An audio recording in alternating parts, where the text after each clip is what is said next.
Halo, selamat malam. Selamat malam guys. Kembali lagi kita bertemu di online Zoom meeting.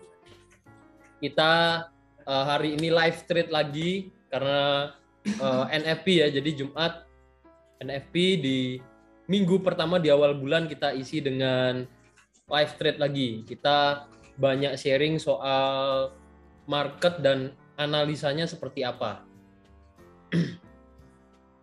Oh, info dari Bos Putu Edi nih, gold bisa sell sekarang MA 200, time frame 4 bisa. Ya, jadi peluang di gold ada peluang sell MA 200. Jadi MA 200 di situ berperan sebagai resisten. Ada peluang sell. Selamat malam nih, ada yang dari Sragen.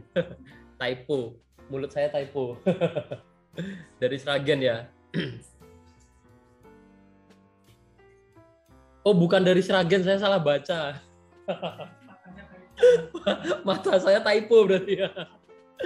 Bentar, ini Ragen. Oh, Ragen hadir. Oh, selamat malam. Selamat malam, Bosir. Oh iya, kurang ajar. Bentar, oh iya. Ragen tadi saya baca Sragen ya. Oh, yang typo saya. Ternyata yang nulis yang typo. Waduh. Ini. Ternyata yang typo yang nulis.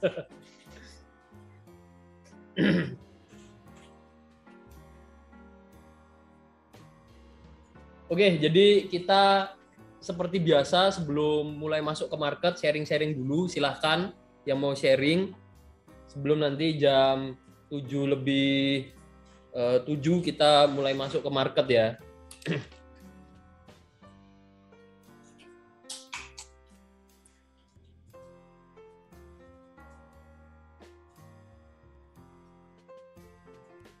Halo, selamat malam Bos Rega.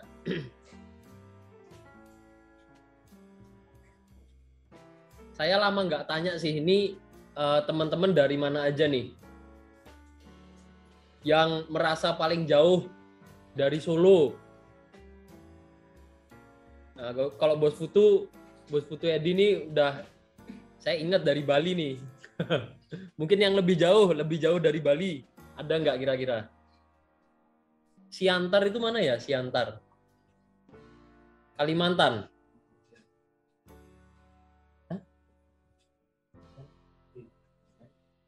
Oh, Sumatera. Oke, Siantar Sumatera. Dekat Medan. Ada dari Tuban. Kemarin saya sama Bos Narko dari Tuban juga padahal. Kalimantan Timur.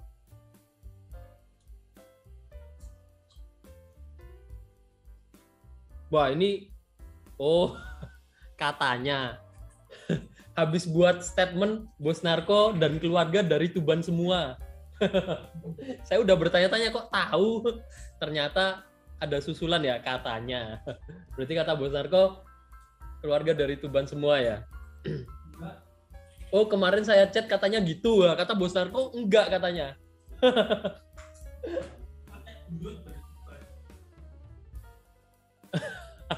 Katanya yang dari Tuban itu kakek buyutnya.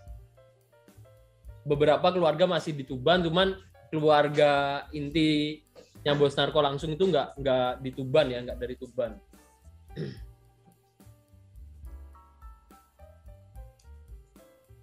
Halo Bos Dian, selamat malam. Apa kabar nih? Kalau di Tuban kabar-kabar. Nah, nanti kopi darat, siap. Kalau di Tuban enaknya kopi laut, kan dekat laut itu.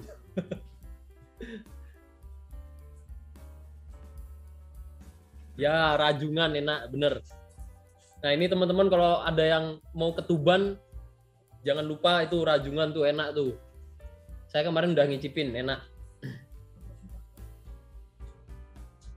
Agi floating Euro USD. Oke, sudah jam 7 lebih 7 juga. Coba kita analisa market ya. Kita mulai masuk ke market. Kita lihat kondisinya seperti apa. Bentar.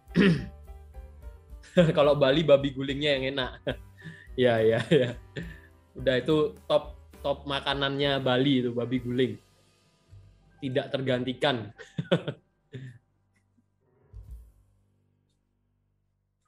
Oke. Sebelum mulai saya konfirmasi dulu sudah di layar chart atau belum USD CHF.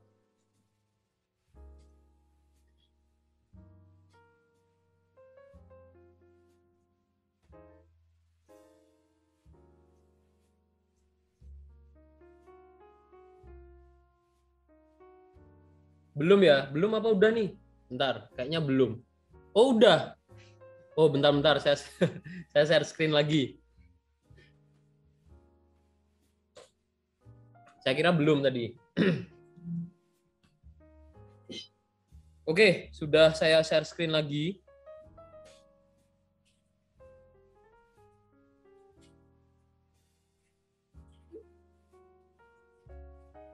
Kita coba lihat Euro USD dulu. Nah, ini Bos Dian lagi floating Euro USD. Kondisinya seperti apa nih Euro USD?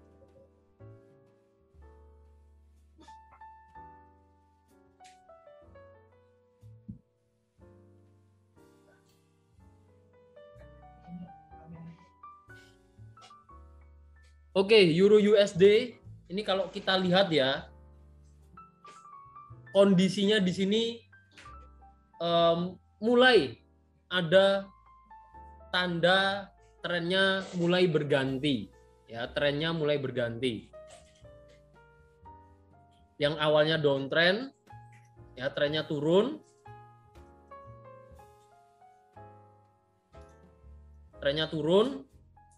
Di sini terlihat harga bergerak naik sampai ke resisten sebelumnya atau swing high sebelumnya. Awal mula kenaikannya juga ada konfirmasi ya. Ini di Outlook di-share juga di Outlook hari Senin. Harga kuat bergerak turun. Setelah penurunan kuat ini ada candle bearish, dikonfirmasi adanya candlestick spinning top. Nah, ini bisa jadi pembalikan arah harga. Jadi harga turun, ada candle seperti ini, harga mulai berbalik arah. Kemarin juga pas ada news ya, pas ada news dari Euro, bisa jadi faktor pendukung penguatannya untuk yang sekarang ini. Tapi kemarin berupa statement, jujur saya nggak ngikuti karena statement itu kita harus benar-benar pantau pembahasannya tentang apa, terus statement atau speak-nya itu berbicara tentang apa, dan keputusannya seperti apa, keputusan akhirnya. Baru nanti kita bisa analisa atau menilai ini berefek seperti apa ke market. Apakah mengakibatkan penguatan atau penurunan harga di euro. Tapi kalau kita pantau sekarang, di sini ada harga ini berada di area resisten. Ya, kita bisa lihat ini harga koreksi kecil. Di sini awal mula pembentukan pola double top, harga bergerak turun jauh. Harga ini naik lagi. Ini berada di area resisten sebelumnya. Ini bisa jadi resisten kuat. Ya, bisa jadi resisten kuat. Dan harga belum berhasil menembus resisten terluarnya. Untuk saat ini analisa saya besar kemungkinan, besar potensi harga ini akan koreksi turun, akan bergerak turun sebelum melanjutkan kenaikannya. Turunnya sampai mana kita perkirakan sekarang bisa dengan Fibonacci, atau kita tunggu dulu harga membentuk swing high yang baru. Swing high yang baru itu maksudnya serangkaian candlestick yang awalnya bergerak naik seperti ini, ada penurunan. Ya, jadi membentuk ayunan dikatakan swing high karena seperti ayunan bagian atas. Seperti ini ya. Nah, Tunggu beberapa candlestick lagi untuk dapat konfirmasi apakah memang harga di sini akan memantul turun untuk koreksi atau ternyata masih kuat bergerak naik dan menembus level resisten terkininya di sini. Ya, jadi kalau tembus level resisten ini kemungkinan masih kuat naik lagi. Cuman kalau dilihat dari momentumnya, dilihat dari momentum kenaikannya, harga sebelum-sebelumnya kita bisa lihat sempat mengalami kenaikan. Kemarin ada peluang sell MA200, jadi resisten kuat, kondisinya juga overbought dari momentumnya, dari stokastiknya. Sempat koreksi turun, kita ambil 300 poin TP, harga naik lagi. Nah, ini udah tanda harga mengalami kenaikan. Dan sampai sekarang masih bergerak naik, bisa dibilang hampir tanpa koreksi ya, karena di sini candlestick-nya kita bisa lihat hanya ada satu candlestick bearish, dan itu pun range candlestick-nya, harga high low candlestick-nya volumenya kecil. Harga udah naik lagi. Ya, harga udah naik lagi. Ini harga masih kuat naik, cuman kita bisa lihat di sini area resisten. Jadi kita bisa pantau dulu harga ini break resistennya atau tidak. Kalaupun break, ada kemungkinan naiknya itu nggak terlalu jauh. Ya, naiknya nggak terlalu jauh, harga kemungkinan besar akan koreksi turun dulu. Ibaratnya ngambil napas dulu. Karena kalau ini ternyata lanjut naik tanpa koreksi, bisa dibilang ini anomali market, karena sebelum-sebelumnya market ini bahkan pergerakannya cenderung sideways. Kalaupun ada penurunan yang cukup besar diikuti dengan pergerakan koreksi. Ya, kita bilang anomali apa enggaknya kita bisa lihat. Dari sebelum-sebelumnya penurunannya itu seberapa besar range penurunannya sebelum adanya koreksi. Ya, kita bisa ambil ini lalu di sini. Nah, ini kan rata-rata penurunannya kurang lebih jaraknya seperti kotak-kotak warna merah ini. Penurunan atau kenaikannya ya, kalau naik kita bisa ukur yang ini. Nih, guys. Kotak-kotak warna merah ini ya, nih kita bisa lihat. Kurang lebih kenaikannya itu kalau kotaknya ini kita ukur kurang lebih 2.700 poin atau 270 pips sebelum harga itu bergerak koreksi. Ya, dari candle-candlenya kita bisa lihat sebelum-sebelumnya atau dari histori pergerakan harga, ketika ada harga yang bergerak naik cukup jauh atau turun cukup jauh, itu kira-kira range pergerakannya seberapa besar sampai harga itu mengalami koreksi. Dan ini kalau kita lihat ya, ini harga sudah naik bahkan lebih dari 2.700 poin. Dan kalau kita lihat di daily, ini belum ada candle bearish yang terbentuk. Kondisi stokastik juga sudah overbought, sudah jenuh beli. Jadi kemungkinan akan koreksi turun dulu sebelum lanjut naik lagi kalau memang trennya kuat naik. Nah, jadi untuk Euro USD gambarannya seperti itu, Bos Dian. Semoga membantu untuk exit plan-nya mau seperti apa di Euro USD. Apalagi kalau averaging ya, kita harus pikirkan dengan matang-matang mau trading plan-nya atau money management kita mau seperti apa. Gambaran saya terhadap Euro USD seperti itu.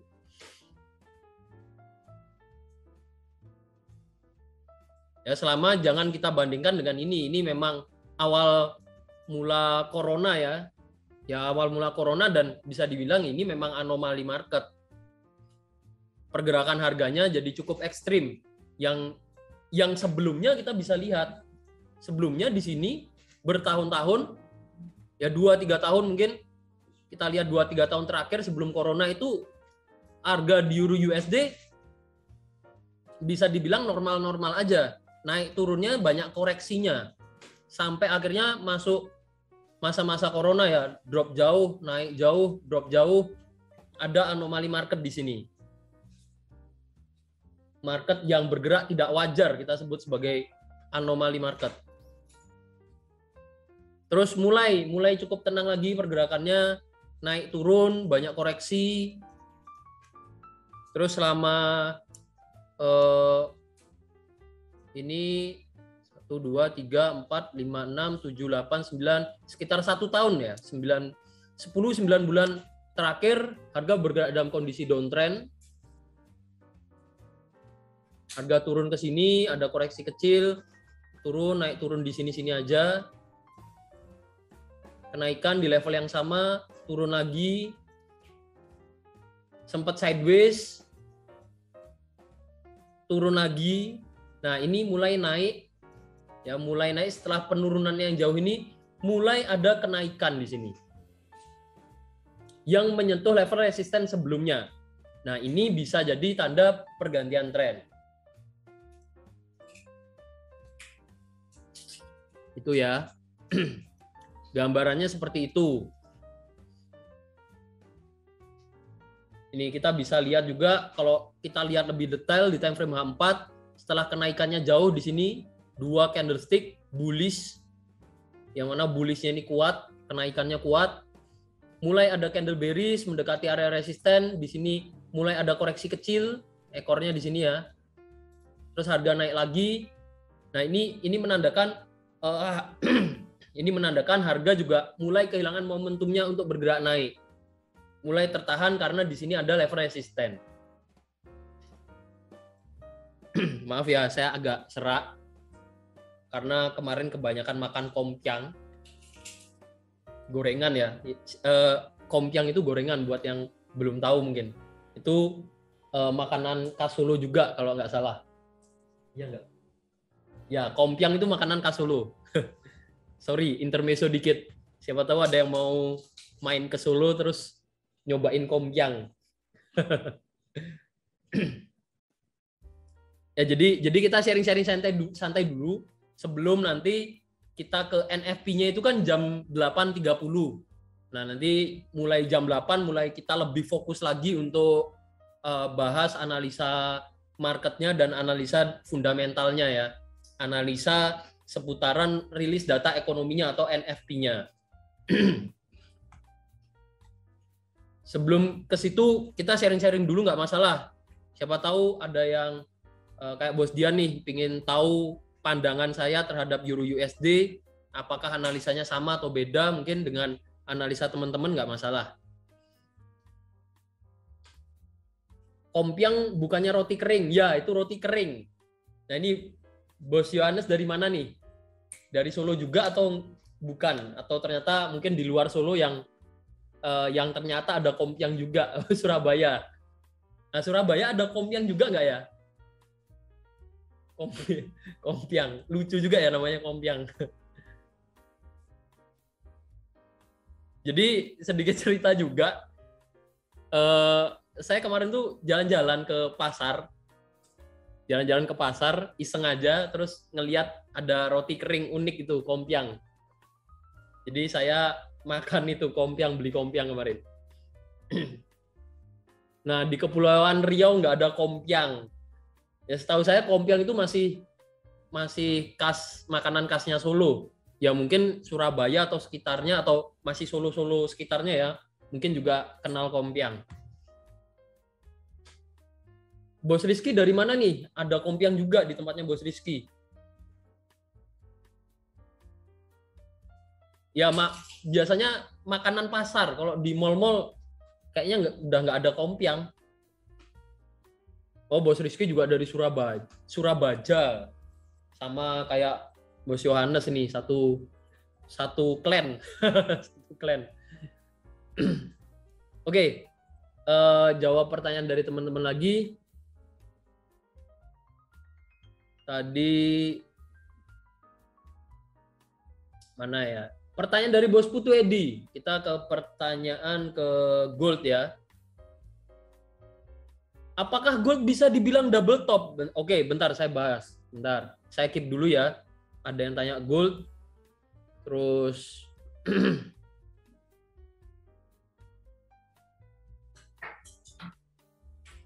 oke, ini ada yang tanya turunnya Euro USD sekarang itu sebagai koreksi atau reversal. Gini, kalau tanya sebagai koreksi atau reversal, ini perlu diperhatikan. Kita bicara range waktunya dulu. Kalau kita bicara range waktu 1 minggu ke belakang, penurunannya ini saya katakan sebagai pergerakan koreksi. Karena apa? Karena trennya sudah berganti. Dari mana bergantinya? Ini saya coba petakan pergerakan harganya turun ke sini, ya. Di sini masih dalam kondisi downtrend. Mulai ada kenaikan, koreksi ke sini. Nah, ini mulai bergerak dalam kondisi uptrend. Karena apa? Ini kalau kita lihat awalnya downtrend, ada level resisten yang terbentuk lebih tinggi dari sebelumnya. Turun ke sini, ini bisa saya bilang sebagai ketika belum turun ya, ketika belum turun mulai awal-awal pergerakan turun ini bisa kita asumsikan sebagai apa? Ya harga yang bergerak turun untuk koreksi. Karena apa? Karena ada pembentukan level resisten yang lebih tinggi dari sebelumnya.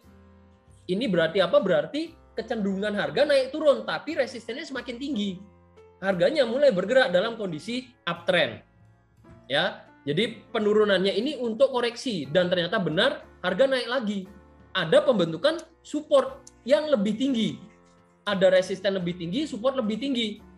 Kalau kita lihat range waktu ini, kurang lebih 1 sampai 2 minggu terakhir, harga saat ini itu bergerak dalam kondisi uptrend. Sehingga ketika harga ini berhasil bergerak turun, saya akan katakan pergerakannya itu untuk koreksi. Untuk koreksi sebelum lanjut naik lagi, mengikuti tren 1 sampai 2 minggu terakhir. Ya, jadi saya bilangnya koreksi. Bukan reversal yang bisa berarti berganti ya, reversal berganti tren mungkin yang dimaksud reversal sama Bos Endang di sini.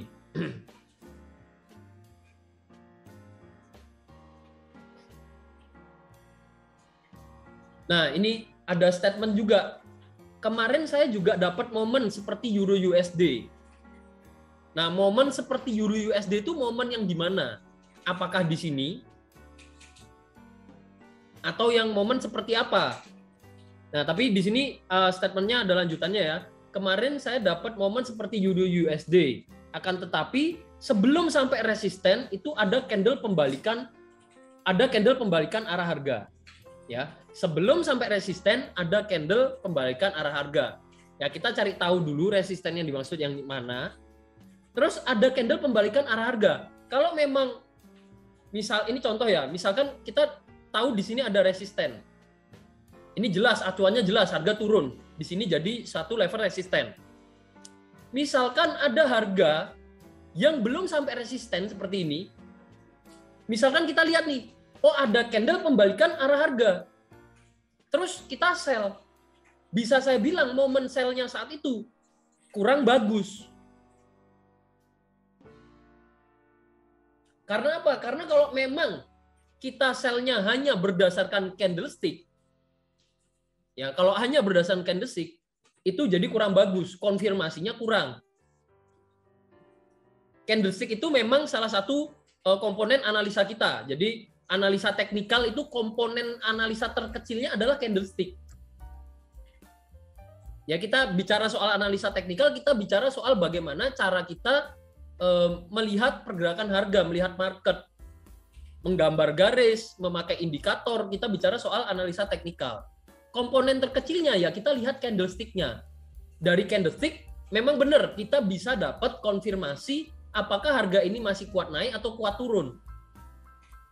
Tapi ketika kita tahu pembentukan candle itu, misalkan contoh ini ya, pembentukan candle itu belum berada di area resisten, ya lebih baik tunggu dulu ke area resisten.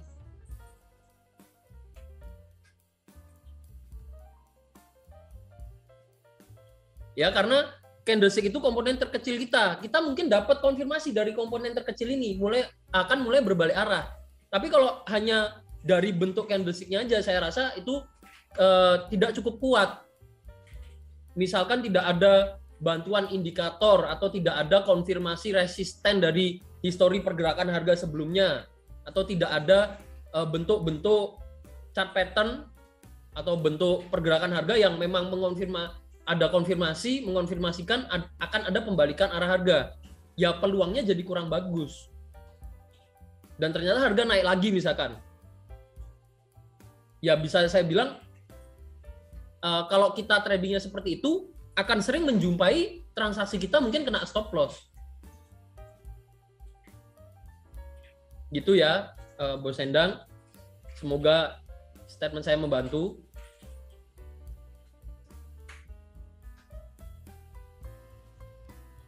Oke, dari Bos Nur Fitri. Katanya tiap webinar mau di post ke YouTube. Jadi gini, teman-teman, kita memang nggak bisa kasih bukti langsung ya. Cuman kemarin itu kita ada kendala di koneksi internet. Mungkin yang sempat ikut online Zoom meeting kita yang di YouTube 2 bulan lalu ya kalau nggak salah, kita sempat coba online di YouTube. Sayangnya terkendala koneksi. Jadi pas di tengah-tengah kita online Zoom, webinar, tiba-tiba koneksi di YouTube-nya putus.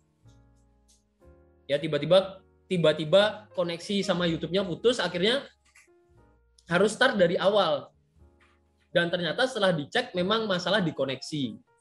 Terus kemarin udah lama begitu problem itu muncul, kita udah mulai upgrade koneksi internet, cuman terkendala karena trading room kita ini di Solo, tapi termasuk bagian agak pinggir di Kertosuro.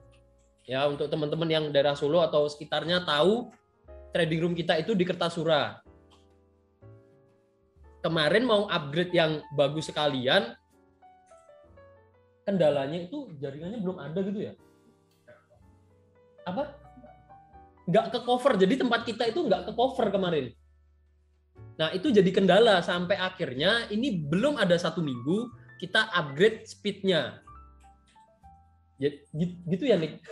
Saya nggak begitu hafal detail problemnya ya. Kalau nggak salah kemarin belum ada 1 minggu kita upgrade speednya untuk berusaha menanggulangi koneksi internet yang kurang baik kemarin.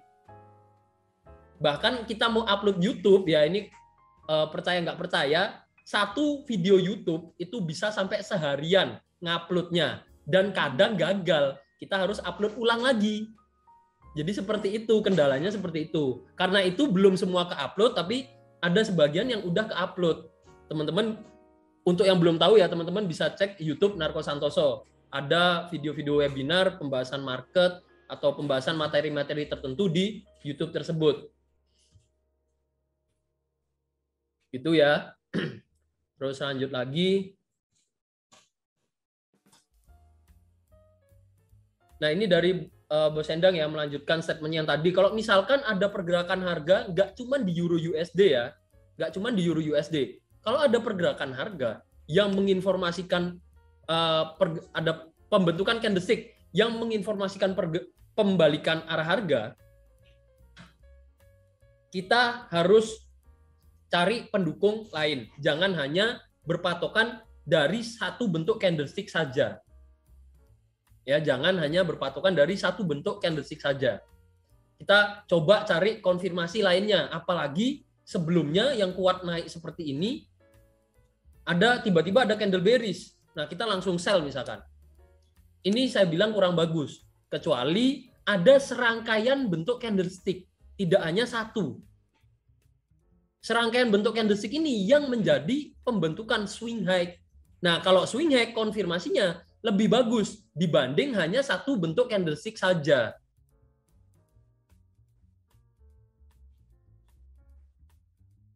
Ya, jadi seperti itu. Contoh lagi bagusnya, ya kalau kita mau cari peluang bagus kita harus sabar. Sabar tunggu ada konfirmasi pembentukan candlestick, ada resisten. Contohnya di sini. Ini nggak hanya berlaku untuk Euro USD. Contohnya ya, ini ada candle bullish, harga masih bullish, kuat naik. Ada resisten, ada konfirmasi yang awalnya kuat naik. Di sini ada candlestick doji. Candlestick doji itu bisa jadi konfirmasi pembalikan arah harga. Nah, kita entry karena itu ada dua konfirmasi dan didukung dengan indikator stokastik yang menginformasikan momentumnya ini udah jenuh beli. Akan ada pembalikan arah harga. Dan ternyata harga berhasil koreksi turun. Kalau kita mau ngambil peluang sell di resisten kondisinya seperti ini, itu peluangnya bagus. Beda cerita kayak gini misalkan, nggak ada acuan resisten kuat, tapi ada candle bearish satu. Dan ini saya bilang kalau misalkan contohnya yang ini ya, ini candle bearish di sini, ini bukan termasuk salah satu candle pembalikan arah harga. Ya, bukan salah satu bentuk candlestick pembalikan arah harga. Beda cerita seperti di sini candle bullish, doji. Doji ya kalau bentuknya seperti ini bisa jadi pembalikan arah harga. Atau contoh lagi, kalau mau lihat bentuk candlestick, nah ini tips juga, ada bagusnya lihat di time frame daily. Karena konfirmasinya lebih kuat daripada time frame H4. Ya, contoh lagi. Ada candle bullish, ada candlestick shooting star. Ini, bentuk candlestick ini itu menginformasikan pembalikan arah harga. Candlestick spinning top, ini candlestick yang menginformasikan pembalikan arah harga. Konfirmasinya jadi bagus. Ya, jadi tidak hanya satu candlestick saja. Ada yang tanya NFP jam berapa? Jam 8.30. Setengah jam lagi kita mulai mau bahas gold, nggak masalah. Kita mulai fokus ke marketnya. Sebelum itu kita mau sharing-sharing tanya jawab hal yang belum jelas, nggak masalah. Mumpung kita online, jadi bisa sharing lebih jelas lagi. Kalau tanya minimal berapa konfirmasi, sebenarnya 2-3 konfirmasi itu udah cukup. 2-3 maksudnya gimana? Ada resisten atau ada support, ada bentuk candlestick, itu 2 konfirmasi udah cukup. Kalau kita mau konfirmasi lainnya, seperti pakai stokastik di sini, untuk lihat momentumnya udah jenuh beli atau jenuh jual, itu lebih bagus lagi. Berarti ada 3 konfirmasi. Ya, 2-3 konfirmasi itu sebenarnya udah cukup. Nggak usah terlalu banyak konfirmasi. Karena apa? Karena bisa bikin kita bingung sendiri. Ya, bisa bikin kita bingung sendiri. Kalau kita bicara analisa teknikal, itu arahnya kita bicara lebih ke bicara soal probabilitas teknik analisa yang kita pakai. Kita bicara soal konsistensi kita untuk pakai teknik tersebut. Karena sering terjadi itu, kita misalkan nih, teman-teman tahu teknik LNS M30, pakai teknik M30. Nyoba di banyak pair misalkan, katakan di 5 pair. Oh, nyoba yang ini loss. Yang pair pertama yang dicoba, yang awalnya loss ini, ada peluang lagi nggak dicoba, nyobanya di pair lain. Habis gitu loss lagi.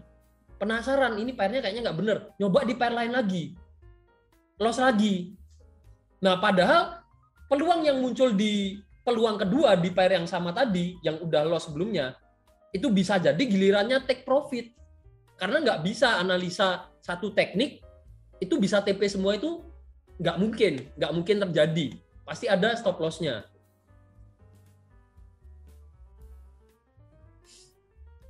Ya, pasti ada stop loss-nya.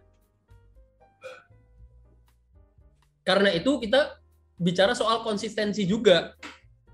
Kaitannya dengan psikologi trading kita. Kita bisa nggak konsisten menerapkan tekniknya, kita bisa sabar nggak nunggu peluang sesuai dengan teknik analisa yang dipakai.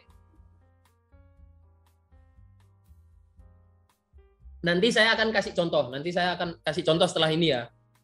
Ini oke, ini ada masukan pakai Bisnet bagus, pakai IndiHome sering naik turun. Kemarin Bisnet bisa nggak? Nah, ini yang kemarin nggak ke cover Bu sih. Bisnetnya itu di tempat kita nggak ke cover. Problemnya di situ. Ini kita pakai IndiHome ya? Pakai IndiHome, sementara kita pakai IndiHome memang. Yang 10 MB kecepatannya.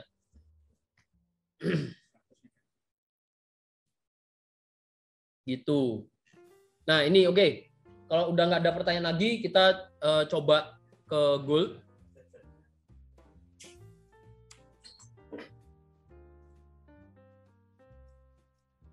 Ini sebelum masuk ke market lebih jauh, saya coba kasih contoh untuk konsisten yang saya maksud ya.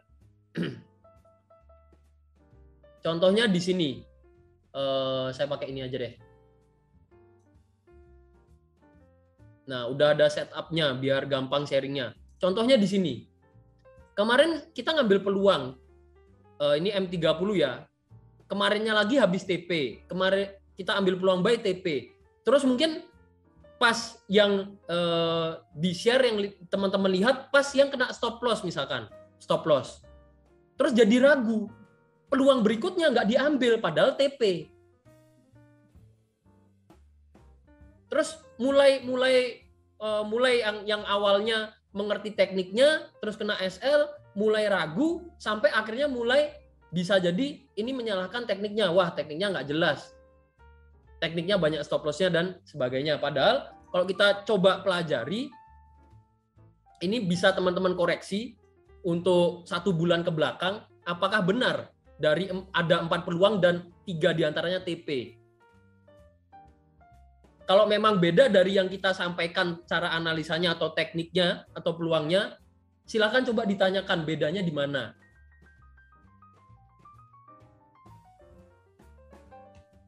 Ya, jadi yang saya maksud konsisten di situ. Karena kita nggak mungkin, apalagi misalkan nih teman-teman baru trading, mintanya atau pinginnya langsung kena TP. Ya kita nggak bisa pastiin. Bisa jadi pas awal mula trading, pas peluang ini. Besoknya baru ada peluang sell kena TP misalkan. Ya untuk peluang itu kita nggak bisa pastiin pasti TP semua. Nah itu ya itu mustahil. Bisa dibilang itu mustahil.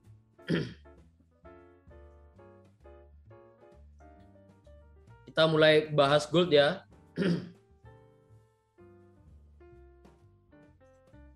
Kemarin kita share ini ada potensi pembentukan rising wedge diikuti divergent.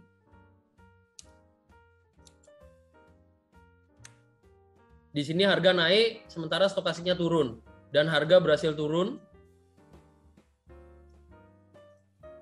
Ini penurunannya kalau kita ukur ya, penurunannya kalau kita ukur ini sebenarnya pas berada di level koreksi harga. Ini kalau kita tarik Fibonacci seperti ini pas level 618, level koreksi harga. Harga bergerak naik, koreksi ke sini naik lagi. Jadi untuk 1 minggu terakhir bisa saya bilang trennya masih dalam kondisi uptrend. Kalau kita lihat 1 minggu terakhir. Untuk saat ini, kalau kita bicara peluang, bisa dibilang di sini ada peluang sell. Harga menyentuh resisten, ada MA 200, stokastik juga dalam kondisi overbought. Sudah jenuh beli. Ada kemungkinan harga akan koreksi turun. Seperti yang kita lihat juga, setelah candle bullish kuat, harga mulai tertahan di sini. Mulai membentuk candle bearish, walaupun belum terbentuk ya, tapi kita bisa lihat harga itu sempat mengalami penurunan. Ya, harga sempat mengalami penurunan. Untuk saat ini bisa jadi akan koreksi turun dulu. Koreksi turun ini kalau dilakukan analisa teknikalnya, kita mau coba tarik garis trendline seperti ini juga masih oke. Kita juga bisa lihat bahwa kondisi saat ini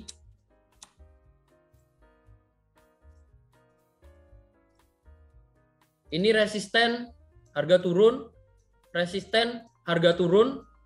Di sini harga juga pas ada resisten trendline, tidak hanya MA 200. Ini berpotensi harga juga akan mengalami penurunan. Ini kita analisa dari teknikalnya.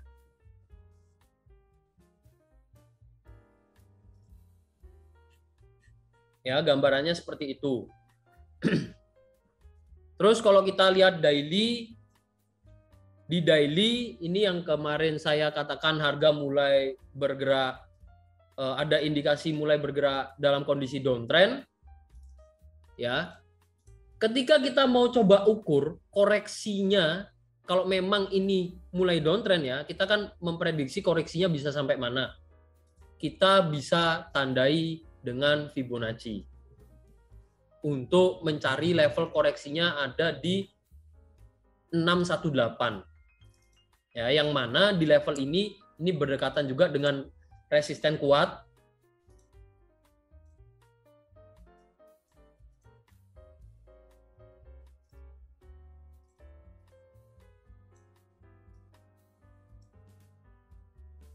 Ya, seperti ini.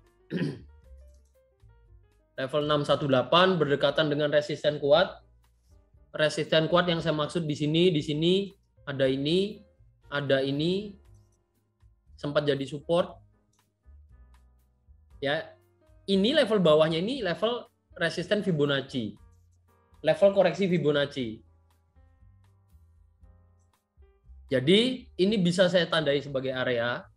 Ini analisa saya sebelum NFP ya, kita analisa teknikal dulu. Sebelum harga bergerak turun. Jadi analisanya masih ada kemungkinan akan naik sampai sini sebelum harga bergerak turun. Turunnya bisa sampai mana? Kita bicarain jangka panjang, bisa sampai low sebelumnya. Bisa sampai level area ini, area 1783.63. Untuk perjalanan naik ini kan di time frame daily. Di time frame daily mungkin terlihatnya hanya serangkaian candlestick bullish kecil atau ada ekor-ekor dari candle bullishnya untuk sebelum lanjut turun lagi. Yang kita lihat di daily mungkin seperti itu. Tapi kalau kita turun ke time frame H4, kita mungkin akan menjumpai pergerakan harga yang lebih detail lagi seperti ini. Bisa jadi ada divergent, bisa jadi ada pola-pola harga tertentu, harga naik lagi. Nah, kita bisa dapat resistennya lagi dari trendline. Ya, jadi kalau bicarain ini ada kemungkinan harga akan koreksi turun dulu, bisa naik lagi sebelum lanjut turun, atau ternyata harga langsung lanjut naik, dia ternyata break resisten nih, ya break resisten di sini, ternyata harga break resisten. Berarti apa? Berarti masih kuat naik sampai area ini sebelum lanjut turun. Atau tidak menutup kemungkinan ketika harga ternyata membentuk swing high yang baru di level ini besar kemungkinan harga akan lanjut turun. Tapi untuk analisa saya, kecenderungan harga untuk saat ini masih kuat ya, jangka panjang masih kuat turun.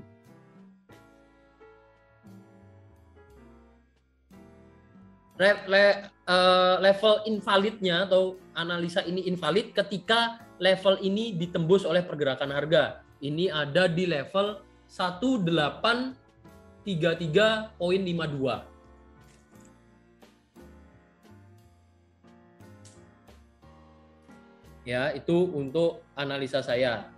Dari teknikalnya, kalau kita lihat gold. Terus kalau kita coba lihat rilis data ekonominya. Oke, ini kalau kita lihat rilis data ekonominya atau newsnya ya, banyak yang nyebutnya news.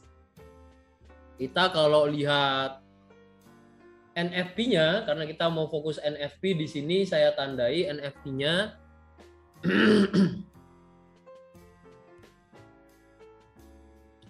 Ya, kalau dilihat dari datanya, dari data sebelumnya dan dari forecast-nya, ini bisa dilihat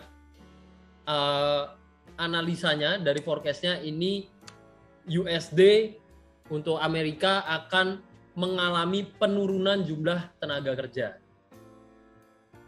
Yang mana kalau memang aktualnya nanti, hasilnya nanti sesuai dengan forecast-nya, ini berarti untuk USD akan berpotensi melemah. Ya, berpotensi akan mengalami pelemahan.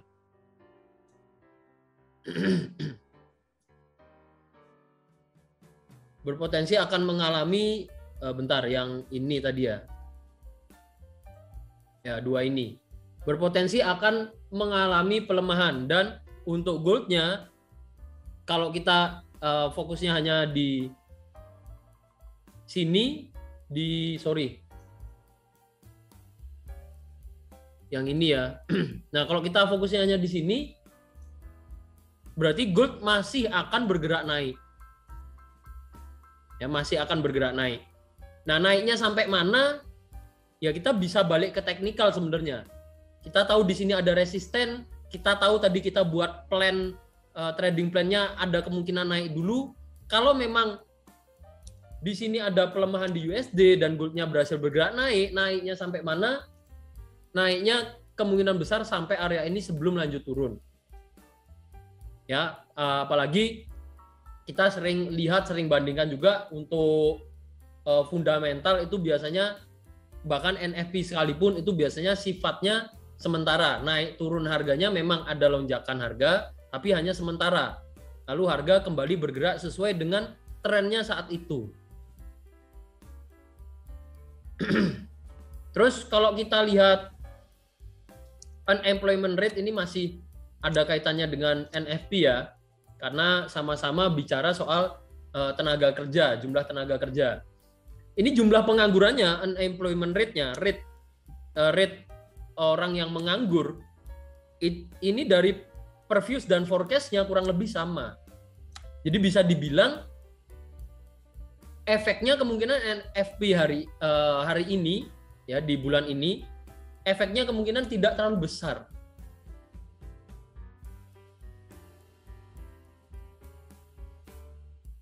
Tidak terlalu besar, karena apa? Karena dari data ekonominya itu di forecast-nya menginformasikan ya kurang lebih ada penurunan atau kenaikan, tapi tidak jauh dari yang sebelumnya. Ya harusnya kalau memang datanya keluar aktualnya mirip dengan forecast, bisa dibilang harusnya tidak ada pergerakan harga yang terlalu agresif. Karena jumlah tenaga kerja dan penganggurannya itu kurang lebih sama dari bulan sebelumnya.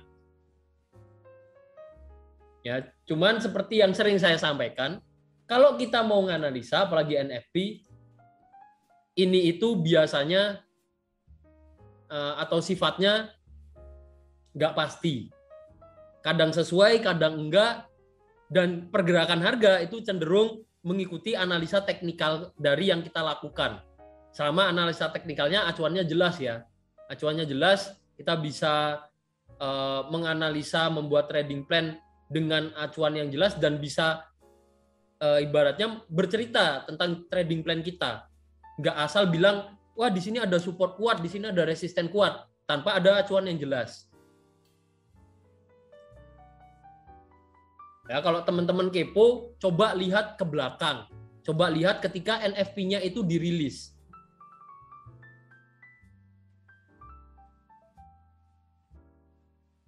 Teman-teman akan dapat gambaran lebih, oh ternyata NFP itu memang misalkan sesuai atau nggak sesuai, itu teman-teman bisa tahu nanti. Ya, dan hari ini kita juga akan lihat nanti efeknya ke market akan seperti apa. Setengah jam lagi ya, kurang lebih setengah jam lagi. Terus kenapa mungkin banyak yang pingin lihat gold? Nah ini kebetulan ada yang tanya juga, NFP itu apa? Lalu apa hubungannya dengan gold? Gini, NFP itu non-farm payroll, atau di rilis data ekonomi, NFP itu bisa kita lihat di sini sebagai non-farm employment change.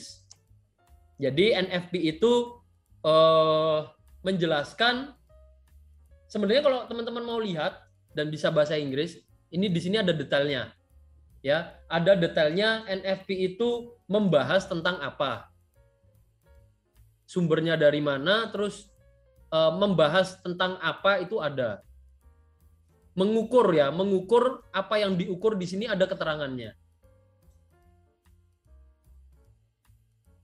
Jadi NFP itu mengukur jumlah tenaga kerja yang punya status bekerja di luar sektor pertanian. Jadi mengukur jumlah ketenaga kerjaan, yaitu NFP. Karena NFP ini mengukur jumlah ketenaga kerjaan, karena itu saya bisa bilang ada kaitannya dengan unemployment rate atau jumlah atau rate pengangguran. Ya, itu untuk yang belum tahu NFP. Kaitannya dengan gold apa? NFP ini termasuk salah satu rilis data ekonomi yang bisa ngasih dampak besar ke market. Terutama market yang berkaitan langsung dengan mata uang USD. Ya, di gold ini juga salah satu instrumen trading yang bisa berdampak besar juga dengan dirilisnya NFP ini.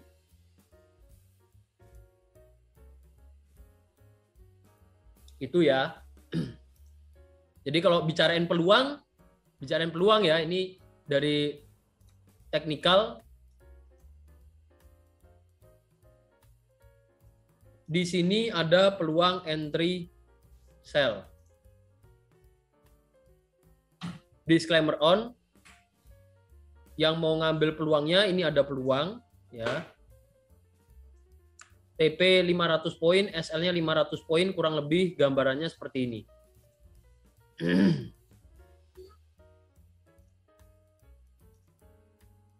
Kita entry di sini, TP di sini, SL-nya di sini. Kita bisa ngambil peluang entry-nya ini berdasarkan teknik analisa ala NS yang berlaku di time frame H4. Ya, ini untuk kondisi gold sementara ini. Dan trading plan-nya tadi seperti yang sudah saya sampaikan. Oke, untuk ini ada yang mau ditanyakan dulu sebelum saya coba lihat market lainnya. Jadi masih ada kurang lebih setengah jam sebelum market bergerak dan kita lihat aktual dari rilis data ekonominya. Kita bisa bahas market-market lainnya dulu.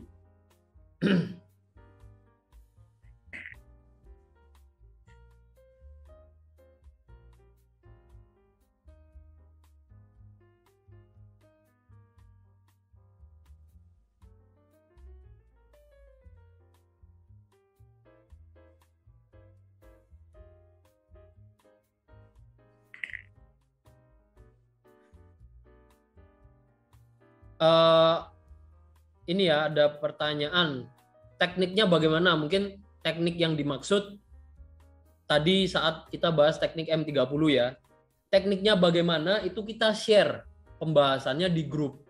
Cuman kadang-kadang saya perhatikan banyak teman-teman yang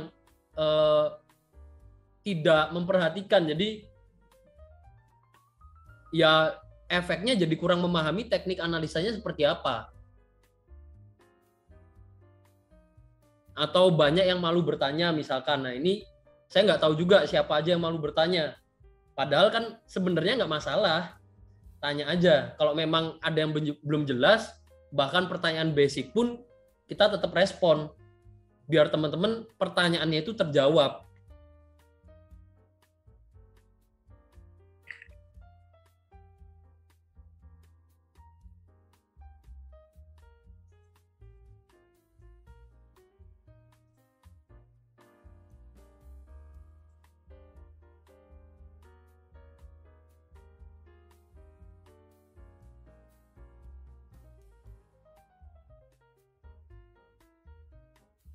Oke, dari Bos Yuniman, masih pemula, masih bingung cara analisa, gimana kalau signalnya dibuat berupa angka tertulis. Silakan cek di channel.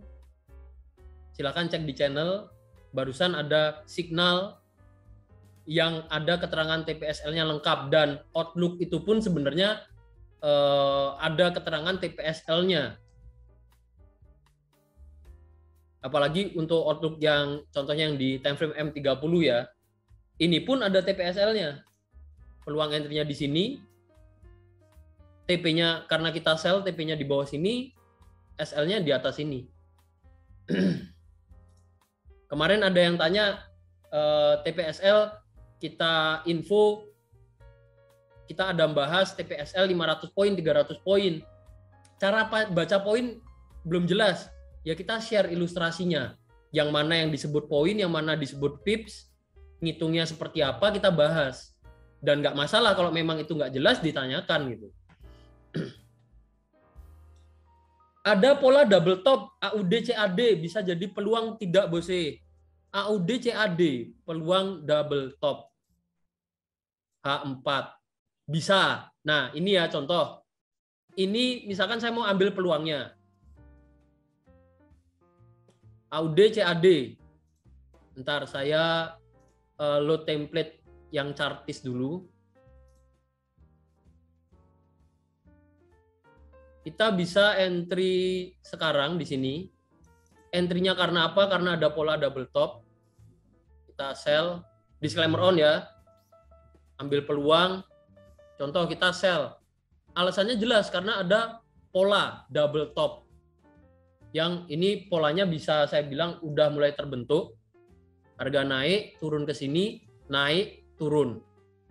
Ya, kita bisa entry, TP-nya di mana, kita bisa pakai acuan Fibonacci. Thank you informasinya Bose. Dari Bos Fauzi, thank you informasinya, ini bisa jadi peluang. SL-nya bagusnya itu ditempatkan di level di atas level 50% Fibonacci. Jadi kita tarik seperti ini Fibonacci-nya. SL-nya itu bagusnya ditempatkan di level ini. Kurang lebih 300. Ini ya, kurang lebih di sini saya biasa tempatkan sedikit di atasnya. Saya ambil 350-360 poin. Ini udah oke. Ini untuk SL-nya. Ya. Ini untuk SL-nya. Kalau di MT4 PC seperti yang saya buka ini, gambarnya enak, tinggal kita tarik aja garis transaksi kita, ini udah ada keterangannya lengkap. Udah ada keterangannya lengkap ya. Bahkan di pojok kiri ini, pojok kiri layar chart kita, itu udah ada keterangan profitnya nanti ketika kena TP atau kena SL itu berapa dolar, dan itu sejauh berapa pips. Untuk TP kita bisa pakai TP terdekatnya ada di sini. Satu level Fibonacci 1618. Jadi trading plan-nya bisa kurang lebih seperti ini.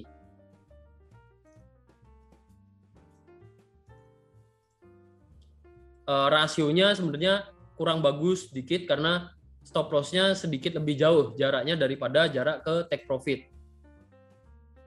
Ini terbilang kita agak telat entry juga sebenarnya. Jadi case-nya seperti ini. Nah ini kalau misalkan teman-teman mau coba belajar, ini dijadikan jurnal, bisa di file, di save as picture, di save berupa gambar. Misalkan mau di save, bentar, save-nya ini ya, mau di save, biar kita bisa belajar.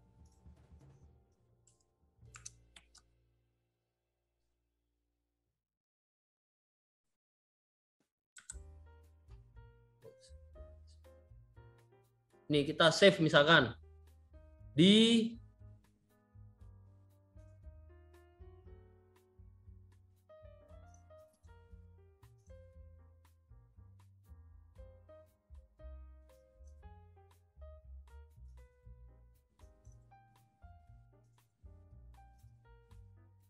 nih misalkan kita kasih jurnal kita yang pertama, kita ngambil Kita tulis saja signal 1 atau signal 2, signal 3, kita save. Before analisanya atau pas analisanya trading plan kita save berupa gambar. Nanti hasilnya seperti apa, kena TP atau kena SL, kita save lagi berupa gambar lagi. Itu salah satu contoh jurnal trading yang menurut saya simple. Ada before afternya, kita bisa pelajari ini salahnya di mana ya. Atau kalau mau berupa tabel, bisa seperti yang kemarin di-share ya pas pembahasan untuk teknik analisa time frame M30, ada tabelnya. Ada waktu transaksinya, kita transaksi kapan, terus ada buy-nya di level berapa, hasilnya seperti apa, di level berapa, dan alasan entry-nya seperti apa. Itu berupa tabel Excel juga nggak masalah.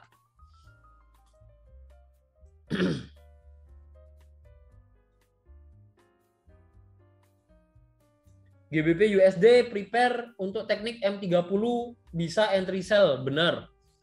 Jadi GBP USD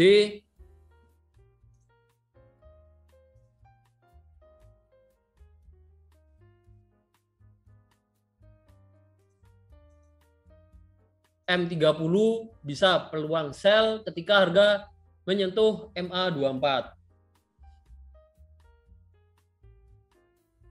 Kalau misalkan XAU USD atau goldnya turun, berarti Euro USD turun juga dong. Kan sama-sama USD atau gimana?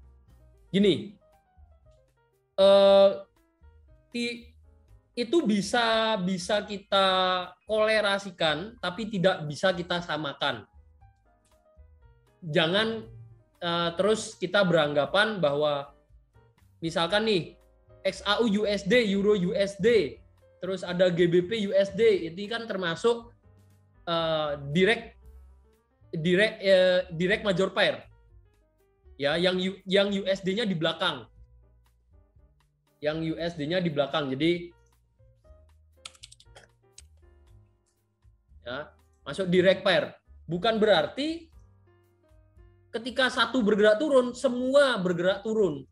Entah itu misalkan Euro USD bergerak turun, bukan berarti GBP USD, terus ada XAU USD, terus ada lagi GBP USD, XAU USD, terus Euro USD misalkan, bukan berarti semua bergerak turun. Ingat, kita tradingnya itu pasangan dari dua mata uang. Ya. Pergerakan harganya naik turunnya juga kita bisa bilang merupakan pengaruh kuat lemahnya dari dua mata uang.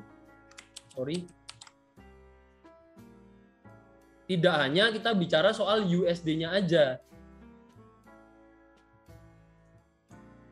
Kalau memang yang kondisi mata uang satunya ini bisa dibilang mungkin normal-normal aja, terus ada pengaruh kuat dari USD-nya, besar kemungkinan bahwa pair-pair yang direct pair seperti ini, Euro USD, GBP USD, bisa jadi pergerakan harganya mirip atau sama-sama misalkan naik atau sama-sama turun. Tapi itu biasanya hanya sesaat. Saat ada lonjakan harga aja yang biasanya disebabkan oleh news atau rilis data ekonomi. Ya, tapi bukan berarti satunya turun, semua turun. Kalau saya sih mikirnya gini, oke, USD-nya misalkan menguat. Kalau misalkan ini Euro USD, misalkan ya,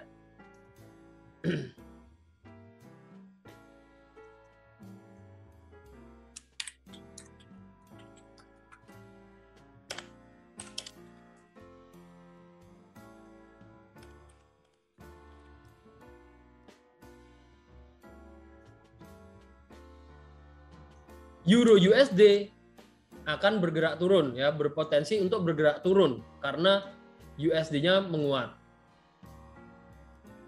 Bukan berarti untuk pair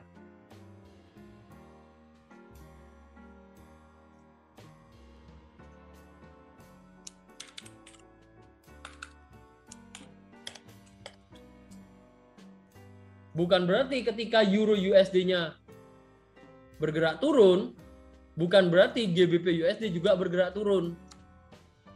Oke, USD-nya menguat, ini juga menguat misalkan.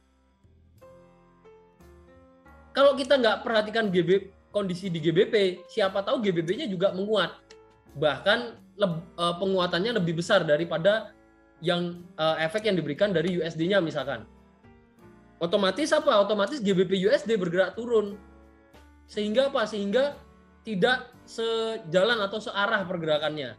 Walaupun sama-sama termasuk ke direct pair, direct major pair. Pergerakan harganya berbeda. Jadi pengaruhnya di situ ya. Ada baiknya ya kalau kita beda instrumen trading atau beda yang kita tradingkan di sini, ya kita analisa dulu. Dilihat dulu potensinya akan seperti apa.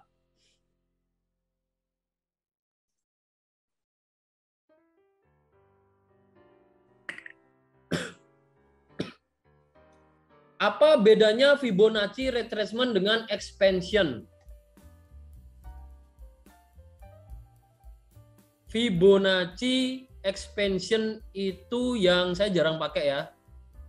Fibonacci expansion ini ya. Fibonacci expansion ini untuk mengukur suatu pola harga yang mana pola harganya pergerakan awal di sini, lalu ada pergerakan koreksi. Nah, kita asumsikan kalau kita pakai expansion ini, pergerakan ketiganya di sini ini akan sama dengan pergerakan awalnya. Jadi ada acuan 100% di sini, expansion-nya. Ya, naik, turun ke sini, naik lagi 100%, yang maksudnya 100% ini jaraknya naiknya ini sama dengan jarak pergerakan awalnya. Ini expansion.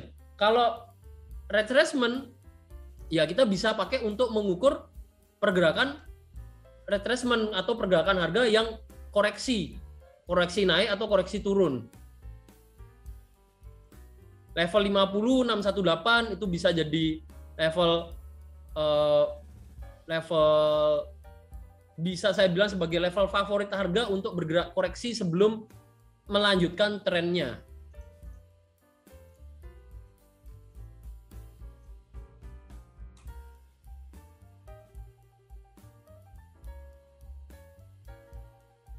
Itu ya bedanya Fibonacci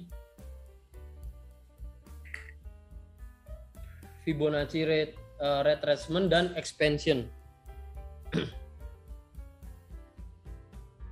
Kira-kira ada yang mau sharing lagi atau enggak?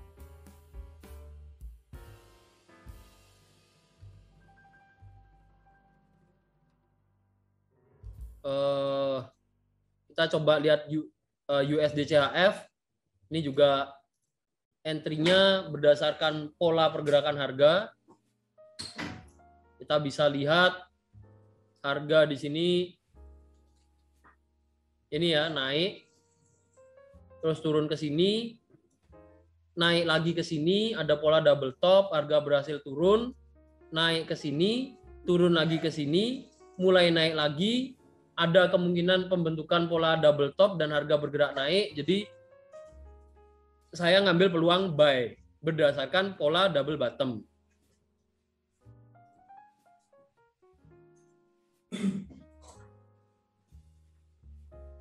Nah, ini Euro USD kita bisa lihat nih. Mulai koreksi turun, mulai ada pantulan harga yang bergerak turun ya. Sementara kalau kita mau bandingkan dengan ini Euro USD, kita bisa lihat harga bergerak turun. Kalau kita lihat goldnya, nah goldnya ini malah dia ada pergerakan harga naik. Nggak sejalan, ya memang nggak sejalan karena pergerakan dari masing-masing mata uang atau instrumen trading itu punya pergerakannya tersendiri. Ya, jadi karena itu ada baiknya kita tetap analisa masing-masing pairnya seperti apa. Ini yang saya maksud juga kemarin-kemarin kita share, kalau kita nyari resistennya kita tempatkan secara presisi, kita acuannya jelas, ya kita kalau mau entry bisa dapat level entry yang bagus juga. Jadi kita entry-nya nggak ngawur, nggak asal-asalan. Asal harga naik kita buy, asal ada candle bearish mungkin kita ngambilnya sell, sell-nya di sini tengah-tengah. Belum sampai resisten misalkan. Ya bisa saya bilang jadi kurang bagus.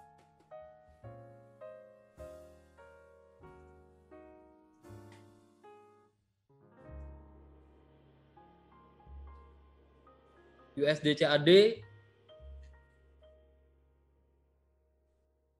AUD USD juga ada pola double top ya. Nih ini contoh pola double top. Sudah berhasil terbentuk. Kalau saya bilang ini harga naik sini, naik ke sini, turun. Ini kalau kita ukur penurunannya bisa ukur dengan Fibonacci juga. Kita ukur seperti ini. Ini sudah mulai masuki level targetnya di 1618. Sudah mulai turun.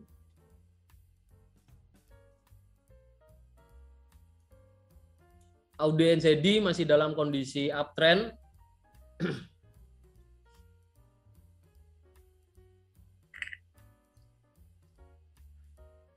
AUD CHF ini ada kemungkinan pembentukan pola double top juga. Tapi penurunannya ini karena pergerakan harga yang cenderung sideways, penurunannya kemungkinan nggak jauh, hanya untuk targetnya ya, penurunannya bisa jadi sampai sini.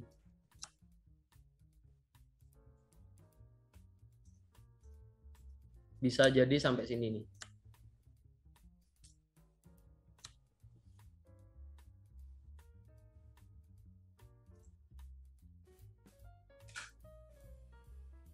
Request Euro NZD. Oke, coba kita lihat Euro NZD. Kita coba lihat satu persatu sekalian. Nunggu 15 menit sebelum rilis data ekonomi. Oh, ini yang tadi ya, AUD CAD, CAD CHF, Euro USD, Euro NZD.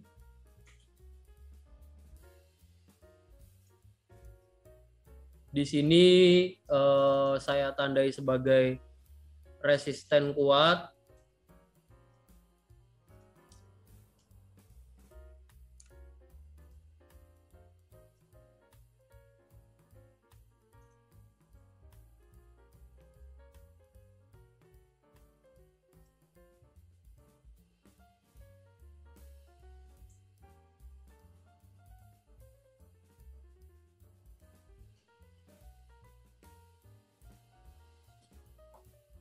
Ini kita sebenarnya mau ambil seperti ini atau jadi pola penan juga sama-sama menginformasikan harga yang masih kuat naik ya di Euro NZD ini.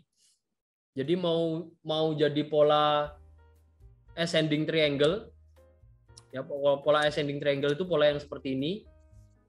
Jadi level resistennya datar, supportnya semakin naik. Ini menginformasikan harga yang masih kuat naik. Trennya juga masih uptrend. Atau jadi pola penan setelah kenaikannya yang cukup jauh. Ada pola penan segitiga seperti ini. Ini juga menginformasikan kalau awalnya naik ya. Menginformasikan harga yang bergerak sideways untuk atau sebelum lanjut naik lagi. Dan kita bisa lihat harga berhasil naik. Nah, Euro USD mengalami kenaikan cukup jauh, Euro NZD juga iya. Kalau misalkan nanti kita coba lihat Euro CHF ya. Euro CHF juga naik cukup jauh. Ini kita bisa bilang euronya mengalami penguatan. Jadi dari teknikal kita juga bisa lihat bahwa euro itu mengalami penguatan. Lalu untuk kondisi terkininya di daily, ini saya tandai sebagai resisten yang cukup kuat. Kalau kita ukur, nah kita ukur Fibonacci seperti ini. Ada level Fibonacci 2618 yang bisa jadi target. Harga turun ke sini, naik, turun ke sini, naik lagi. Sempat tertahan di 1618 Fibonacci, lalu berhasil bergerak naik, tembus, ya naik sampai next levelnya di 2618. Ini berdekatan juga dengan resisten yang cukup kuat. Saya lihat di situ ada di area 1.73474. Nah, ini bisa jadi area resisten kuat untuk Euro NZD.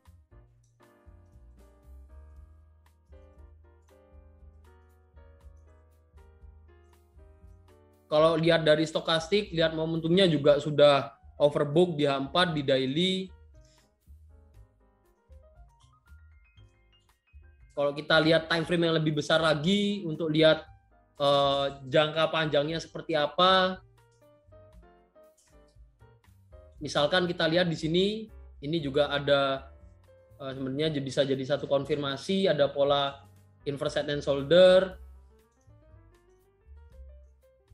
Harga berhasil bergerak naik, kenaikannya kita bisa ukur berdasarkan pola ini.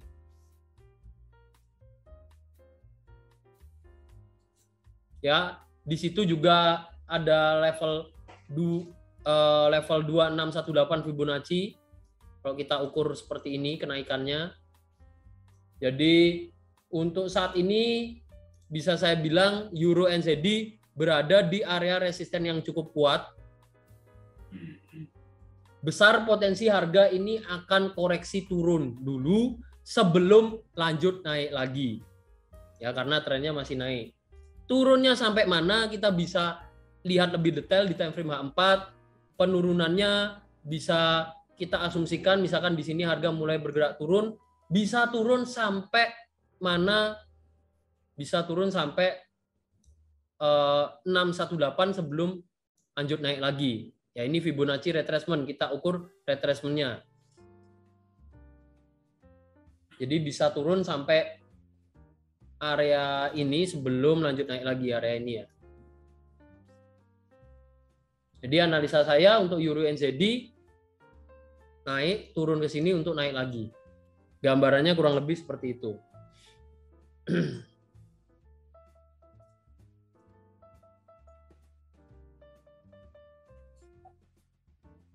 Oke, ada yang tanya bedanya, mungkin tadi yang dimaksud pola penan ya. Pola penan dengan pola simetrikal itu apa? Kalau dilihat dari bentuknya itu sama. Ya, dilihat dari bentuknya itu sama. Tapi untuk pola simetrikal, untuk pola penan ya, pola penan dulu biasanya diawali kenaikan atau penurunan harga yang kelihatan jelas untuk penurunan atau kenaikannya. Contohnya di sini nih. Ini bisa saya bilang sebagai pola penan. Harga naik seperti ini, diawali kenaikan atau penurunan cukup jauh. Lalu harga membentuk pola naik turun segitiga seperti ini. Ya, ini pola penan. Kalau pola simetrikal itu biasanya pantulan harganya nggak cuma 2 kali. Nggak cuma 1, 2, 1, 2. Nggak cuma 2 kali. Biasanya bisa sampai 3 kali, bisa sampai 4 kali. Yang mana bentuknya itu mungkin sama-sama bentuk segitiga mengerucut ke tengah-tengah seperti ini atau symmetrical triangle. Bentuknya sama-sama symmetrical triangle, tapi kadang kita bedakan namanya berdasarkan jumlah pantulan harga serta waktu terbentuknya untuk pola ini. Kalau penan itu biasanya waktu terbentuknya singkat. Ya, jadi bisa dibilang dari kalau dilihat dari pantulannya cuman 2 pantulan ini harga naik atau bergerak turun tergantung polanya ya. Bearish dulu atau bullish dulu. Kalau simetrikal itu biasanya lama, naik turun di dalam area tersebut, menandakan kondisi sideways. Contohnya, seingat saya ada di USD CHF.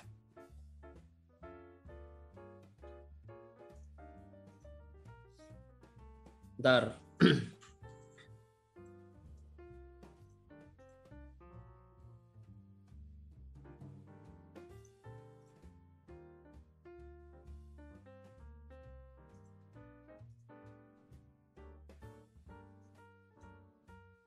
Contoh pola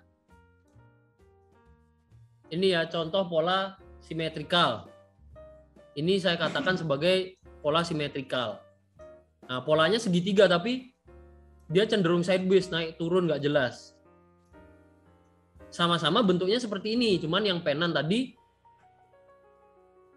ini saya coba cari penan di sini biar ada pembanding secara langsung ya. Kalau penan tadi biasanya naik cukup jauh dulu, ada pola yang bentuknya sama-sama segitiga seperti ini, harga udah lanjut naik atau lanjut turun. Itu bedanya seperti itu ya. Nah, banyak orang yang bingung juga. Saya dulu juga awalnya bingung karena bentuknya sama tapi namanya beda serta informasi yang disediakan itu beda. Jadi kadang bingung sendiri.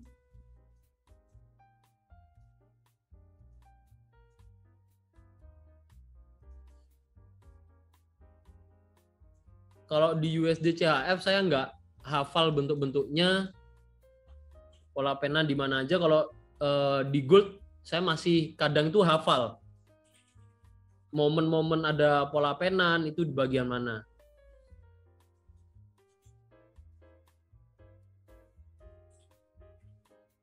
Ya kalau kita coba lihat di gold tadi,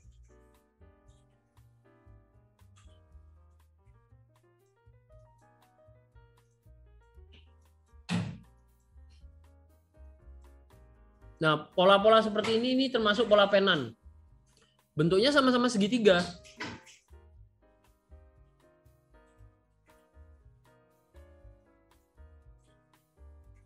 Harga turun. Bedanya itu ya.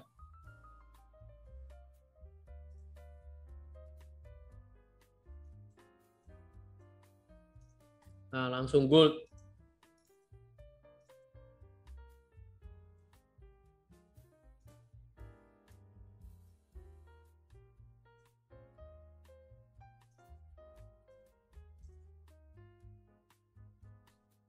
Kita coba bandingkan seperti ini dengan bentar lagi NFP 5 menit lagi. Kita coba lihat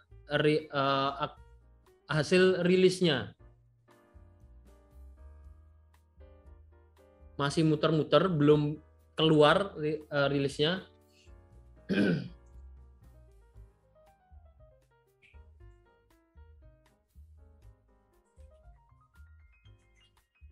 Untuk penarikan garis trendline tidak harus selalu pada close candle-nya, tidak harus. Kita harus bisa sesuaikan penarikan garis trendline itu dengan pergerakan harga terkininya seperti apa.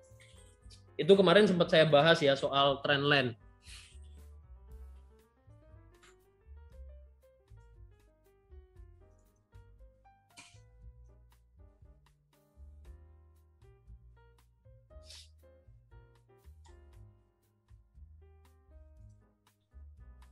Kalau misalkan ada NFP, kita tahu akan adanya lonjakan harga, yang mau cari aman ya kita nggak trading dulu di jam-jam ini. Biasanya 1 jam sebelum atau 1 jam sesudah itu pergerakan harganya jadi lebih agresif. Ya, pergerakan harganya jadi lebih agresif. Jadi kalau mau menghindari trading di jam-jam ini ya nggak masalah. Udah 1 jam kemudian misalkan harga atau kita tunggu dulu harga membentuk pola-pola tertentu atau ada konfirmasi yang lebih kuat, ada misalkan pola double top, double bottom yang mudah kita kenali, kita baru entry itu juga nggak masalah. Intinya kita tidak perlu memaksakan peluang, dan tanpa melihat NFP pun sebenarnya kita sudah bisa dengan teknikal, kita bisa menganalisa untuk kemungkinannya itu akan seperti apa saja. Kita bisa melihat tren harganya, nanti hari ini kita akan lihat bareng juga efeknya akan seperti apa ya di gold terutama. 3 menit lagi. Nah, dan NFP seperti yang sering saya sampaikan ya, ini bisa dibilang kita dapat informasinya itu sebenarnya udah telat. Harga mungkin udah bergerak terlebih dahulu baru datanya keluar.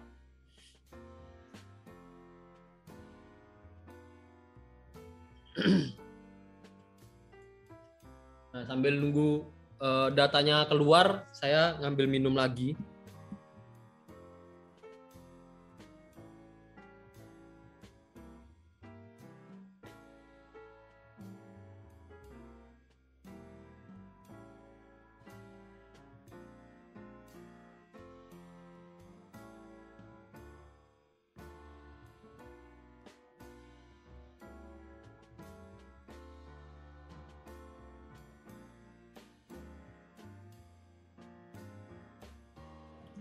Oke.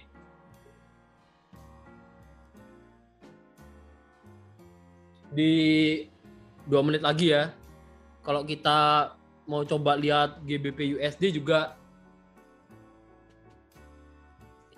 ada peluang cukup bagus juga sebenarnya di GBP USD. Ada pola GBP USD itu ada pola, bentar. Nih. GBP USD TM 54 ini bukan pola double top, tapi di sini ini berpotensi kuat harga akan bergerak turun.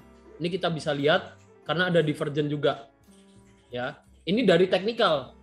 Ada hubungannya dengan USD, ada hubungannya dengan NFP, tapi dengan teknikal kita bisa lihat bahwa ini berpotensi akan turun. Ini analisa saya. Cuman kita coba lihat nanti apakah berhasil turun atau enggak. Kita lihat NFP-nya seperti apa ya.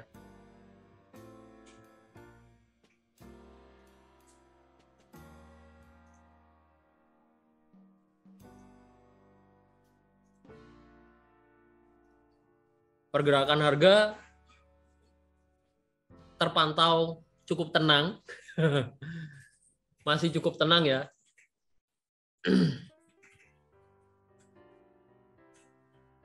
Nah, kadang NFP itu juga sifatnya nggak pasti gini. Nah, nih teman-teman bisa lihat. Kalau kita lihat NFP-nya, ya, kalau kita lihat NFP-nya, ini belum keluar. Tapi apa? Tapi di sini kalau memang ini resisten, ini dari teknikal ya. Kita belum lihat ini tadi. Dari teknikalnya kita tahu potensi harga akan turun. Karena apa? Karena resisten di sini resisten. Ini yang sering saya sampaikan, sebenarnya kalau kita kebingungan dengan NFP, kita dibuat galau, mau tunggu NFP-nya seperti apa, kita dari teknikal aja kita tahu akan turun dan sudah kena TP. Ya, sudah kena TP. Kita ngambil peluangnya sudah kena TP. Kita mau lihat USD CHF misalkan, nah sudah berhasil bergerak naik. Kita entry sebelum ada NFP. Dan ini saya lihat berdasarkan apa? Teknikal, itu udah cukup. Oh, ada pola double bottom, potensi akan naik. Ya kita bisa ngambil peluang buy tanpa harus melihat NFP-nya. Di gold misalkan, kita tahu di situ ada resisten. Ya kita tempatkan, kalau nempatkan resistennya bagus, ditempatkan dari ujung ke ujung, kita tarik garis secara presisi, ya kena resisten lagi kita sell, ya harga turun. Walaupun nggak selalu ya, ada masa-masanya di mana resisten itu ditembus, oke kita kena SL. Tapi ketika kita ngambil peluang, acuannya jadi jelas. Kita bisa meminimalisir resiko kita kena SL. Karena apa? Karena kita dapat level entry yang bagus. TP-nya juga jelas, exit plan-nya juga jelas.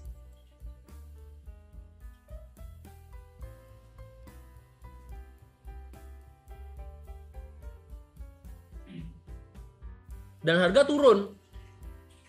Kalau kita lihat trennya 1 minggu naik, nah ternyata NFP-nya turun. Ini bahkan dari rilis data ekonominya masih muter-muter. Nah ini baru keluar nih. Ternyata datanya, ternyata datanya NFP ada yang harusnya previewsnya diupdate juga ya. Harusnya ada penurunan jumlah tenaga kerja, ternyata penurunannya nggak jauh dari previewsnya. Ini kita bisa lihat efeknya ada penurunan yang cukup besar di sini. Bahkan yang ini masih muter-muter ini. Kalau kita nungguin ini untuk entry ke market, ya harga udah turun duluan, udah kena TP duluan, mungkin yang entry tadi, kita baru dapat informasinya di sini. Ya, informasinya kita telat. Dan ini kalau kita mau lihat di time frame M30, awal mula penurunannya ini ada pola double top.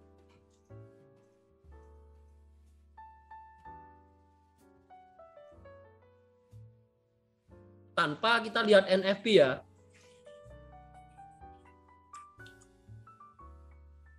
Nih, saya hapus karena trading plan tadi udah TP. Ini kita bisa lihat ada NFP.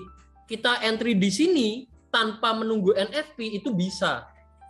Dan kalau ada polanya, konfirmasinya bagus, ada pola double top nih, ya kita entry sell, harga turun sesuai polanya. Walaupun nggak 100%, sekali lagi ya, walaupun nggak melulu ada double top pasti turun, nggak selalu. Tapi paling nggak ketika kita mau entry, alasannya jelas, entry trading plan kita jelas, entry-nya jelas, exit plan-nya jelas, kita bisa meminimalisir resiko. Di momen-momen tertentu, ya kita punya win rate yang lebih bagus dibanding kita entry tanpa alasan. Baik itu ada NFP maupun tidak ada NFP. Karena biasanya analisa teknikalnya itu, pergerakan harganya itu sejalan dengan analisa teknikal yang kita lakukan. Selama analisa yang kita lakukan, saya bisa bilang benar. Benar dalam artian itu tadi, acuannya jelas, alasannya jelas. Bukan sekedar analisa teknikal kita buat cara-cara sendiri. Berarti kita ngawur ya, jangan sampai ngawur lah. Nih ya. Dengan teknikal kita tahu resisten ya ini jadi resisten lagi, harga turun. Nah tadi kemarin ya ada yang bahas, saya gambar trendline sering kena false breakout atau signalnya atau trading plan saya sering kena SL duluan baru TP. Ya kemungkinan narik garisnya kurang tepat, kemungkinan. Bisa jadi misalkan ya, bisa jadi seperti ini misalkan. Nah, narik trendline-nya seperti ini. Terus entry-nya misalkan di sini. SL-nya terlalu dekat misalkan. Penempatan SL yang tidak tepat juga bisa jadi penyebab kita kena SL duluan baru kena TP. Karena itu buatlah trading plan-nya. Biar kita punya history, ini loh trading plan kita, ini loh trading plan saya, salahnya di mana ya? Misalkan buat trading plan seperti ini. Jadi kita bisa koreksi, oh ternyata penempatan trendline-nya setelah dipelajari kurang tepat. Tepatnya yang seperti ini. Kenapa tepatnya yang seperti ini? Karena penarikan garis trendline itu ada baiknya mempertimbangkan harga-harga high atau ekor-ekor dari candlestick yang pernah terbentuk. Sehingga apa? Sehingga kita yang awalnya trading plan seperti ini, entry di sini, SL di sini, kita kena SL, trading plan-nya bisa berubah. Entry-nya di sini. SL-nya, misalkan jarak SL-nya sama, tapi nggak kena SL. Harga turun, kena TP. Ya, jadi pentingnya jurnal trading itu juga. Oke, gitu ya. Lumayan angin segar. Kita TP hari ini NFP sesuai dengan trading plan yang kita bahas. Harga juga masih kuat turun. Kalau kita ini bahas NFP-nya dulu ya. Kalau kita lihat NFP-nya, ini kalau dibandingkan dengan previous-nya ya, ada penurunan jumlah tenaga kerja. Awalnya 510.000 orang atau 510.000 pekerja jadi 467.000 pekerja. Ada penurunan jumlah pekerja. Harusnya kalau USD-nya jumlah tenaga kerja menurun, ada pelemahan di USD. Harusnya goldnya naik. XAU USD ya. Ini kalau kita lihat fundamentalnya tanpa melihat teknikal misalkan, kita bisa jadi terjebak dan kena SL misalkan. XAU USD, USD-nya kalau dari sini harusnya USD-nya menurun, XAU-nya naik. Misalkan kita semata-mata lihat hanya seperti itu. Dan kita buy misalkan buy ya, misalkan kita buy tadi sebelum NFP, di sini kita buy. Padahal kalau kita lakukan analisa teknikalnya, kita tahu di situ resisten dan stokastiknya berada dalam kondisi overbought atau jenuh beli. Akhirnya kita ngebuy di ujung awal mula penurunan harganya. Akhirnya apa ya? Akhirnya kita terjebak dengan SL itu tadi.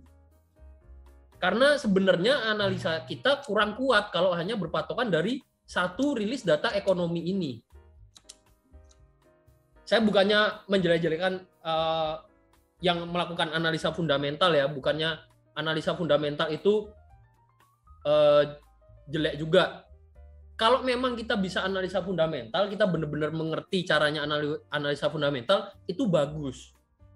Tapi kebanyakan kita yang melakukan analisa fundamental itu, cara analisanya saya lihat dari beberapa teman-teman yang sharing ke saya, cara analisanya itu masih salah. Cara baca aktualnya, forecast-nya, previous-nya itu untuk apa, ya itu masih kurang tepat. Sehingga apa? Sehingga informasi yang didapat bisa jadi salah. Kita lihat market, ya entry-nya bisa jadi salah gitu. Nah, terus Bos Dian nih. Bos Dian buat statement, bukannya NFP itu tingkat pengangguran ya? Nah, ini kan ini kebetulan ya ada contoh yang salah. Jadi yang tingkat pengangguran itu unemployment rate.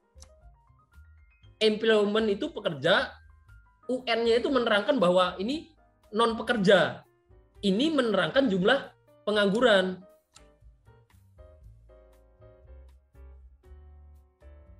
Ya, tapi kalau kita bicara non-farm employment change-nya, nah ini kan sebenarnya jelas. Di sini employment, di sini unemployment. Nah, jumlah penganggurannya itu yang ini. Ini jumlah ketenaga kerjaannya.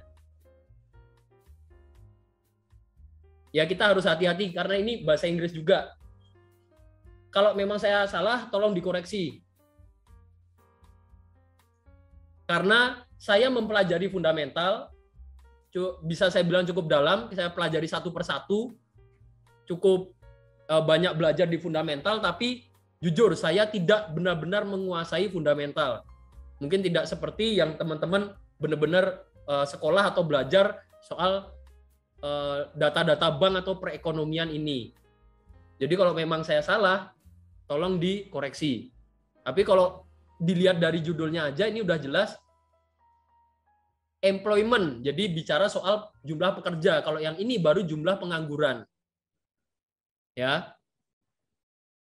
Nggak apa-apa. Nah, saya senangnya Bos Dian ini nggak malu bertanya. Jadi merasa ada yang aneh ditanyakan. Jadi apa? Jadi tahu. Oh, ternyata ada yang nggak benar. Jadi bisa melakukan koreksi. Ya, saya pun sebelum bisa analisa teknikal seperti ini ya banyak berjuangnya. Kalau memang mau trading manual, mau bisa trading, mau bisa analisa. Itu ya. USD CHF. Nah, ini OTWTP. Ya, semoga sisanya yang ada peluang-peluang yang kita ambil, GBP USD juga kita bisa lihat berhasil turun, ada divergen. Semoga bisa jadi berkah juga peluang-peluang lainnya.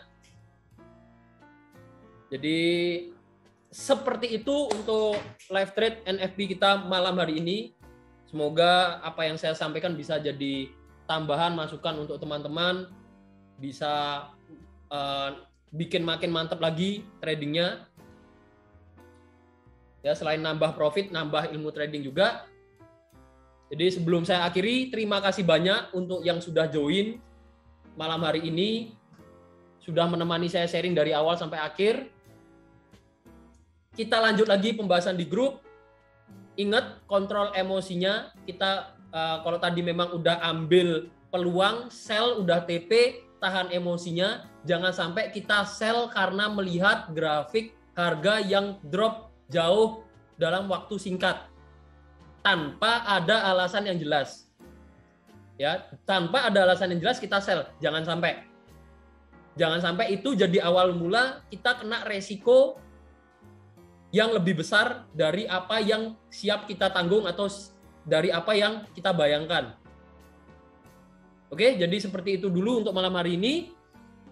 sekali lagi terima kasih banyak untuk teman-teman yang sudah menemani sharing. Saya pamit undur diri, selamat melanjutkan aktivitas masing-masing. Salam profit konsisten dimanapun dan kapanpun. See you.